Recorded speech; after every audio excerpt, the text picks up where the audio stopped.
My name is Mark Hopkins, and the book I'll be reading to you today is A Bad Case of Stripes by David Shannon.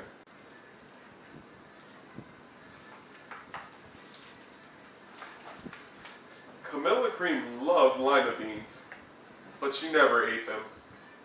All of her friends hated lima beans, and she wanted to fit in. Camilla was always worried about what other people thought of her. Today she was fretting even more than usual. It was the first day of school, and she couldn't decide what to wear. There were so many people to impress. She tried on 42 outfits, but none seemed quite right. She put on a pretty red dress, and she looked in the mirror. Then she screamed. Her mother ran into the room, and she screamed too. "Oh my heavens," she cried. "You're completely covered with stripes." This was certainly true. Camilla was striped from head to toe. She looked like a rainbow. Mrs. Cream felt Camilla's forehead. "Do you feel all right?" she asked. "I feel fine," Camilla answered. "But just look at me." "You get back into bed this instant," her mother ordered. "You're not going to school today." Camilla was relieved. She didn't want to miss the first day of school, but she was afraid of what the other kids would say, and she had no idea what to wear with those crazy stripes. That afternoon, Dr. Bumble came to examine Camilla. "Most extraordinary," he exclaimed. "I've never seen anything like it. Are you having any coughing, sneezing, runny nose, aches, pains, chills, hot flashes, dizziness, drowsiness, shortness of breath, or uncontrolled twitching?" "No," Camilla told him. "I feel fine." "Well then," Dr. Bumble said, turning to Mrs. Cream, "I don't see any reason why she shouldn't go to school tomorrow. Here's some ointment that should help clear up those stripes in a few days. If it doesn't, you know where to reach me." And off he went. The next day was a disaster. Everyone at school laughed at Camilla. They called her Camilla Crayon and Night of the Living Lollipop.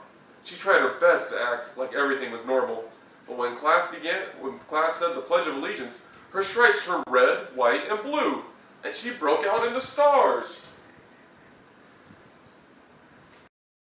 The other kids thought this was great.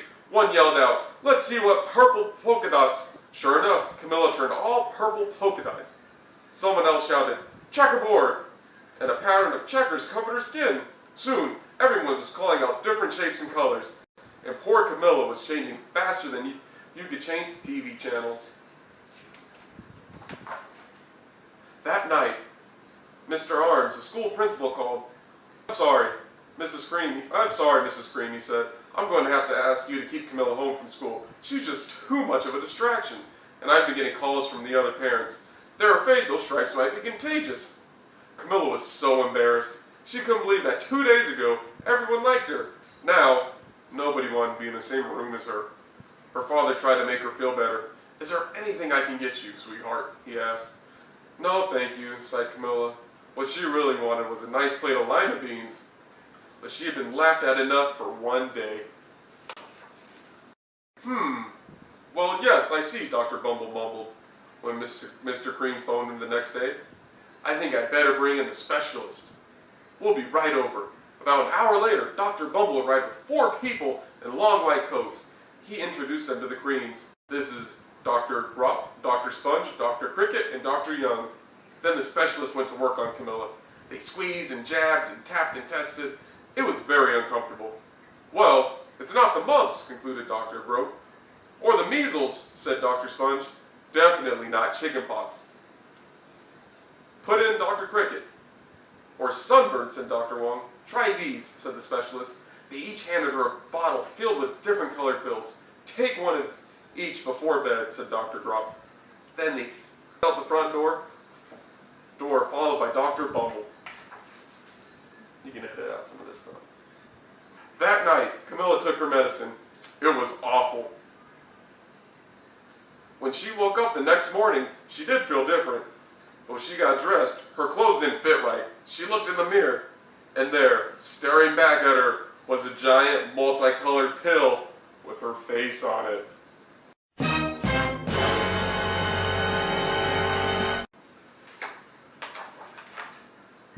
Dr. Bumble rushed over as soon as Mrs. Cream called. But this time, instead of a specialist, he brought the experts. Dr. Gord and Mr. Mellon were the finest scientific minds in the land. Once again, Camilla was poked and prodded, looked at, listened to. The experts wrote down lots of numbers. Then they huddled together and whispered. Dr. Gourd finally spoke. "It might be a virus," he announced with authority. Suddenly, the fuzzy little virus balls appeared all over Camilla. "Or possibly some form of bacteria," said Dr. Mellon. Out popped squiggly little bacteria tails. "Or it could be a fungus," added Dr. Gourd. Instantly, Camilla was covered with different colored fungus blotches. The experts looked at Camilla, then at each other. "We need to go over these numbers again at the lab," Dr. Gourd exclaimed. We call when we know something," but the experts didn't have a clue, much less of a cure.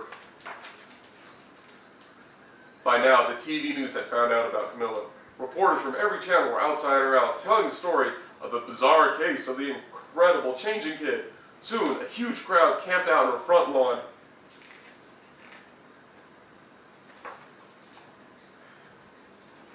The Creams were swamped with all kinds of remedies from psychologists, allergists, herbalists, nutritionists, psychics, an old medicine man, a guru, and even a veterinarian. Each so-called cure only added to poor Camilla's strange appearance, and it was hard to even recognize her.